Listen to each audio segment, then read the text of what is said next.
वक्त हम सरदार मुबशर साहब के साथ खड़े हैं और ये पीछे इनके 5 के करीब पौधे आज से 10 साल पहले उन्होंने बांस के लगाए थे जो नाले के साथ लगे हुए हैं, और ये नाले के साथ लगे हुए पौधे कई दफा ये काट चुके हैं, और एक एक जो पौधा है वो कम से कम एक एक पौधे के साथ 200-200 बांस लगे हुए हैं, और ये इसकी हाइट और इसकी बाढ़ पूरी गली को इसने छांव किया हुआ है। और ये आपके सरदार साहब अस्सलाम वालेकुम, कैसे हैं? अच्छा, पहली बात ये बताएं कि ये जो आपने बांस के दरख्त लगाए थे इनको आप कितना साल हो गए हैं और कितनी दफा काट चुके हैं आप? सर जी, इनको हम तकरीबन 3 से 4 दफा काट चुके हैं और इसके तकरीबन 10 साल हो चुके हैं हमारे लगे हुए को। ठीक है। और ऐसा है कि जिसको किसी दोस्त यार को भी जरूरत पड़ता है तो वो आगे यहाँ से ले जाते हैं। ठीक है। 2, 4, 5 गाँव के लोग आते जाते रहते हैं। ठीक है सर, बेसिक हमारा जो थीम था वो ये था कि एक तो ये बांस ऐसी चीज है जो कि नाले के किनारे होता है। ठीक है। तो हमारा ये नाला ऐसा था जिसमें लोग गंद फेंकते थे।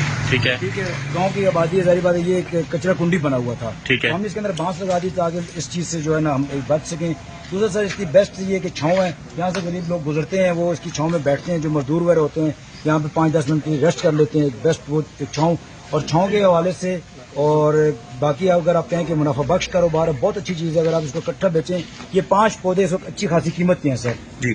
तो जो भी लोग हैं हैं जो कि जिनके पास नाला गुजर रहा है, गंदे नाले गुजर रहे हैं, तो अपने नालों के साथ, अपनी नालियों के साथ कोई भी बांस लगाएं, और बांस लगा के अगर सेम का एरिया है वहाँ पर आप बांस लगा सकते हैं, बहुत अच्छा होता है।